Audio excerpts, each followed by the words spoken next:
Thanks, Grant. It's the first time in New Zealand there's ever said anything nice about an Australian, but that's it's always the first time for everything. Most of you would have woken up last Thursday to these headlines. Low-carb, high-fat diets may boost risk of type 2 diabetes, study finds. Low-carb, high-fat diets boost diabetes risk. The fad diet linked to an increasing risk of chronic disease, etc., etc. Wow, I thought that's interesting. Front page of the Age and the Sydney Morning Herald. It's obviously a quiet news day. So when you see something like that, you feel a mixture. Well, I feel a mixture of depression and anger. You know, I feel depressed that crap is being promulgated in the front page of the newspapers, and anger as to how it all happened. It even made the headlines overseas. In that reputable journal, the Daily Mail had a big thing on it, and this is diabetes.co.uk. Low-carb diets could increase the risk of type 2 diabetes. So where did they get this from? Well, it came from two press releases. One from Monash University, a once esteemed university in this town, and RMIT, probably a never esteemed university in this town. You can tell I'm a Melbourne University graduate, can't you? And if you look at the headline in this press release, it says low-carb, high-fat diets for weight loss actually boost the risk of type 2 diabetes. So what was the basis of those press releases that those august academic institutions put out? Well, it was this paper here, a paper by Robel Kabtheimer, who's a PhD student at Monash University, and the other authors, Catherine Itsiopoulos, is a dietitian who was at La Trobe, where I am, and is now, I think, at RMIT. And the senior author is Barbara de Courton, who is not just a professor, she's a distinguished professor. Not sure how you become a distinguished professor, but she's a distinguished professor at both Monash University and RMIT. Hence the two press releases had elements of both Monash and RMIT in it. So obviously my first instinct was to sort of dive into this paper and see what it was about. And basically what it was that they took a cohort of patients from a long-standing trial 20 years ago, and they divided them up into on the basis of what they call a low-carb diet score. So everyone had food diaries at the start of this trial 20 years ago, and they measured the amount of, they measured this low-carb diet score. Now it's basically the amount of, the more carbohydrate you had, the less the score, the more protein and fat, the higher the score. So the idea was that the higher the score, the more sort of low-carb you were. And so they divided all these sort of 30,000 people in the study into 5 equal groups on the basis of their low-carb diet score, and then compared how many of them developed diabetes. That's basically how it all happened. And so if we have a look at and I'm not going to go into the paper at huge length. I mean, there are so many flaws in the paper, it's very hard to know where to start, to be honest. But basically, this is what they showed. So they measured in 2 different periods. So they had baseline measurements, and then they had another measurement a few years later, probably about 7 years later, and then the second measurement was about 13 years later. So there were nearly 2,000 new cases of self-reported diabetes observed, 740 after the first sort of 5 to 7 years, and then 1,249 after 13 to 14 years. Now, interestingly, the incidence increased with age, that's not surprisingly, and they found that there was a higher incidence among females, socioeconomically disadvantaged, current smokers, alcohol abstainers, people with high BMI, high waist-hip ratio, low exercise, family history of diabetes, comorbidity, highest low-carb diet score quintile, and people from Southern Europe. So they're basically all these cofactors that they noted. So if you look at the second paragraph, it says all variables showed a significant association with the incidence of type 2 diabetes in both wave 1 and wave 2, except energy intake and low carbohydrate score. So in fact, all those top ones were positive, and one of the only two that was negative was actually the low carbohydrate diet score at wave 2. So you can see if you look at the top, you can see the figures there, and the first column is the quintiles. So the quintile 5 is the low carb quintile. Quintile 1 is the high carb. And then the first column is the number of diabetes diagnoses at the end of the first wave. And the second column is the number of diabetes diagnosed at the second wave. Now, somehow they've managed to get statistical significance from the first wave. I'm not sure how they've done that, given the figures. But the second wave is clearly not significant. So there was no significance there. I should mention that they didn't actually study low-carb diets at all. They just allocated people to this low-carb diet score. And the low-carb, so the low-carb group, which was the quintile 5, had a percentage energy intake of carbohydrates of not under 26, as most of us would define low carb, but 37.5. So in reality, they were comparing high carbohydrate with very high carbohydrate with very, very high carbohydrate. And in fact, I suspect of the 30,000 people in that trial, not a single one of them was on a low carb diet. For a start, they started the trial in the early 1990s. No one had heard of low carb then. And there was no one who was specifically on this low-carb diet. So they did show this significance, supposedly, at wave 1, but not at wave 2. But when they adjusted for waist-height ratio and BMI, all the statistical significance disappeared. So in fact, the only things that were relevant were obesity. Was obesity not low-carb? So in spite of that, they claimed that low-carb diet score was an important factor in the development of type 2 diabetes. Now, to be fair to the authors of the article, they specifically said low-carb diet score. But of course, that got translated back into the headlines. So we go back to the headlines, into low-carb, high-fat diets. So while the paper talked about low-carb diet score, which really had nothing to do with a low-carb diet, the press release says low-carb, high-fat diets boost diabetes risk. Now, that's an important distinction, which we'll come to in a minute. So, obviously, many of us were very angry about this paper, because as you can imagine, it has a massive effect on, and I'm sure many of you had comments from your patients or from your friends or colleagues, what about this paper? See, you've been wrong all this time. Here's a paper that shows.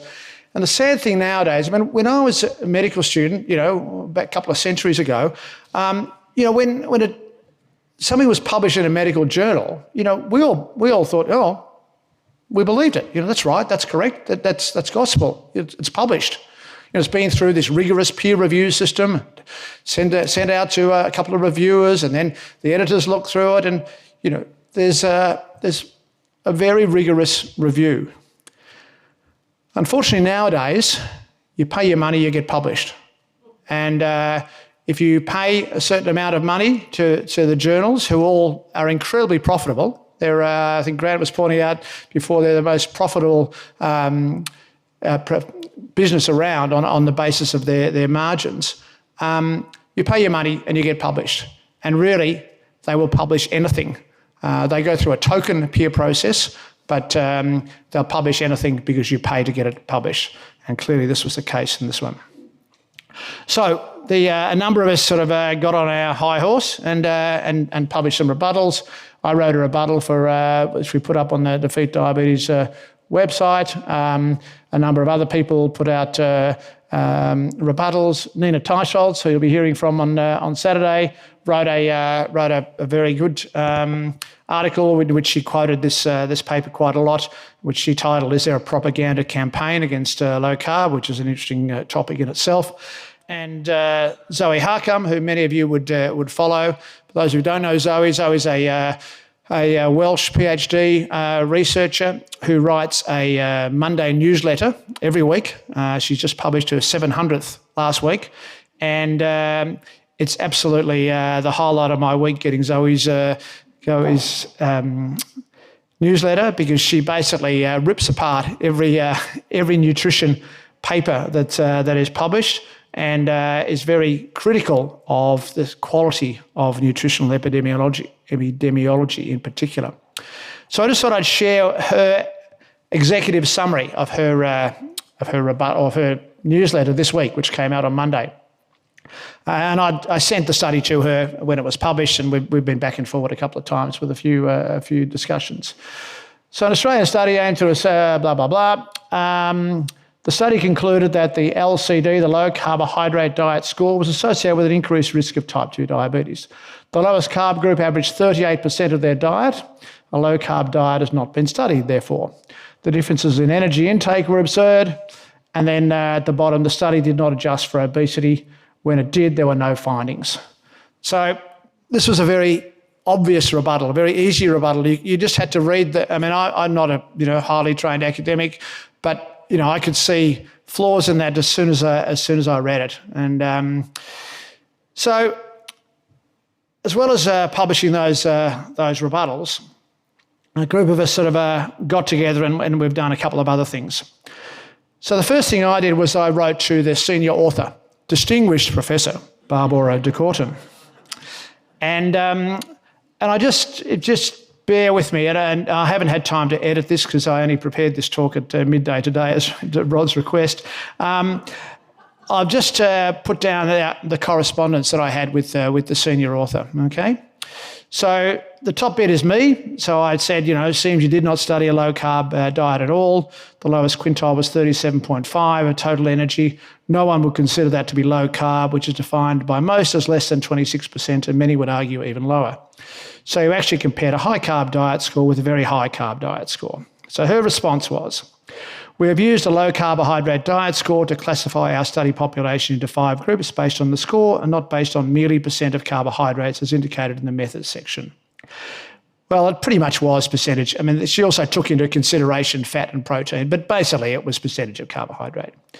37.5 may not be a typical low-carbohydrate diet used in diabetes clinics or weight reduction programs, but is relatively low based on our population data and still is below the recommended intake, which is between 45 to 65. Now, she didn't answer my question, but there's a recurring theme, as you can predict. Okay, so that was number one. Number two, low carb quintile 5 with a percentage carb intake of 37.5 compared to 55.4 in the highest carb one, had increased fat content from 28.7 to 41.5. So quite a significant increase in fat content, increase of 12.8%. However, only 2.8 grams per day of that was saturated fat. So the remainder was other types of fat, likely to be largely omega-6 polyunsaturated and trans fats derived from seed oils, given the timeline and the massive increase in the amount of processed and ultra-processed food intake during that time. Those fats have been shown to increase the incidence of obesity and type 2 diabetes. Was there a reason you did not acknowledge this? Because if they had the means to assess or to determine the amount of carbs and protein and fat, they would have been able to break down, and saturated fat, but for some reason they didn't publish the amount of monounsaturated and polyunsaturated fats. Okay, her response. An increase in intake of trans fat. They love trans fats. They don't want to talk about polyunsaturated fats. They love trans fats. Might have occurred and could play a role in our findings, but we did not state this as we do not have the data. Well, they could have had the data. Concerning saturated fat, although the incidence seems small, there is statistically significant difference in saturated fat intake across the quintiles as shown in Table 1 and could be clinically significant over the 17-year period. The role of processed food may also play an added role in explaining our results. Our findings are not so much criticising low-carb diets, well, no, of course not, but rather focusing on a population level on what people are replacing them with, and that could be any of trans fats, saturated fats, processed or ultra-processed foods, instead of the recommended healthy fats and protein sources. Very confusing. What's a healthy fat and I don't think she really understands fats, and she certainly doesn't understand the issue of seed oils. Okay. So as I said, I won't repeat this, but the low-carb quintile had all those other features, more socioeconomically disadvantaged, smokers, et cetera, et cetera, et cetera. All these factors are risk factors for the development of type 2 diabetes. You state you adjusted for these, and yet when you adjusted for waist-hip ratio and obesity, the effect disappeared. So did you adjust or not? Because obviously in the original data I showed you there, they were clearly unadjusted, and then when they did adjust, it disappeared. So, but yet in the paper they said we adjusted for it. So as described in the paper, we had adjusted for BMI and WHR in the second and third models, but we interpreted the first model because it is clear that obesity is part of the causal pathway, and we tried to show this through mediation analysis. I don't quite know what she means by that. There is a lively discussion within research studies that suggests mediator variables that are in the causal path should be carefully interpreted and handled instead of mere adjustments. Well, you can see why she's a distinguished professor. She's distinguished at evading the topic. Okay, my next point. My major concern revolves around the number who developed diabetes in the second wave, which was approximately 13 years after baseline. The paper clearly states there is no significant association between the incidence of diabetes and the LCD score quintiles in wave 2. That is in spite of all the additional risk factors in that group. So how can you then claim that LCD score was associated with increased risk of type 2 diabetes, which is what they said? The results in Table 2 are not adjusted. They are a simple bivariate associations using chi-square statistics. The final model is adjusted for most of the possible co-founders and includes all diabetes cases from waves 1 and 2. It is not uncommon to see insignificant association in simple chi-square testing to turn out to be significant when adjusted for important co-founders in multivariate models. She's actually arguing against herself there. Again, didn't answer the question. Any difference you observe disappeared completely once you adjusted for obesity and central obesity. So aren't they the important factors, not low-carb diet score? The role of obesity in the development of type 2 diabetes is highlighted in our study and choice of analysis, see above, by saying the association between low-carb diet and type 2 diabetes is through obesity. Hence, the relationship is more of indirect via obesity, not direct. Whew. Okay. So that were the comments I made in my letter to her about the paper. But then I also went on to talk about the press release, because the press release did not really reflect what the paper said. My even greater concern is the press release published by Monash University, which I assume you approved prior to publication. The headline states that low-carb/high-fat diets for weight loss actually boost risk of type 2 diabetes. I made these points. 1, you did not study low-carb diets. Not only was the low-carb intake too high, but you state yourself in the paper that you studied low-carb diet scores, not low-carb diets. We have no evidence that any of the subjects were on low-carb diets. 2, the subjects were not on diets for weight loss, which is what the headline stated. 3, there was no association, even before adjustment, between the LCD score at wave 2 with the onset of type 2 diabetes. How can you then state the exact opposite? 4, all the association between LCD score and onset of diabetes disappeared once you had adjusted for obesity and central obesity. So how can you state that low carb had any effect? Could you please arrange for a retraction of the press release and an explanation published, please? So that was what I was really looking forward to. How was she going to explain that? Well, this was her response.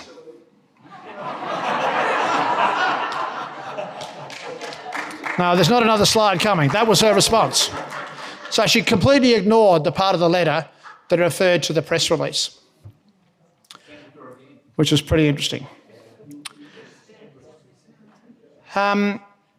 Okay, so as well as the letter that I wrote to Barbara de Courton, distinguished Professor Barbara de Courton, A group of us, led by Paul Mason and James Mukey and a whole bunch of us, signed a letter to the Vice Chancellors of Monash University and RMIT University, pointing out that what they had written in their press release was false. And literally in the last hour, I have received responses from both universities. Clearly, the Vice Chancellor was busy and he didn't get the chance to get back to me, but it was the media departments of both universities that are, they run the show, that got back to me. So the RMIT people just did the big hand pass. For those of you who are not from Melbourne, you get a flick pass. But they just said, it was a Monash press release. And we just copied it because there was an RMIT researcher involved. Okay, now that was a good one.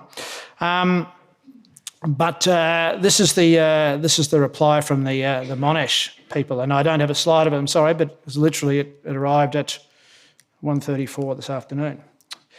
Thank you for your letter, blah, blah, blah. Our commitment to freedom of speech and academic freedom is embedded in our foundational legislation, the Monash University Act. The Act charges us with promoting critical and free inquiry, informed intellectual discourse and public debate within the university and in the wider society. At Monash, media releases undergo a rigorous independent process of editorial review and approval, including, most importantly, the review and approval of the academic authors of any associated or related research. The Monash media team takes its role seriously and will always work to ensure the integrity of an academic research paper is protected. After considering your concerns, we will modify the headline to read, low-carb diets for weight loss associated with risk of diabetes.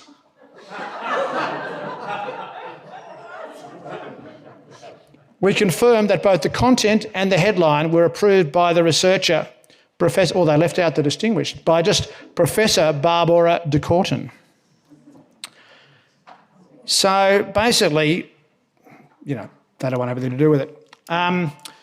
So the question is, whether distinguished Professor Barbara de Courton will actually acknowledge that the press release was incorrect, and I will write back to her and suggest that she might want to do that.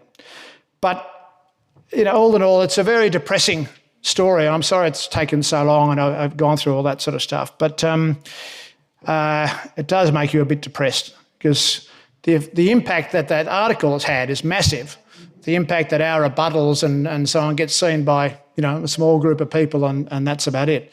We did approach. I know James spoke to someone at one of the national newspapers about a more prominent rebuttal, but again they weren't interested. We did. Paul and I actually did get an article published today, so we're hot off the press in the Canberra Times. Now,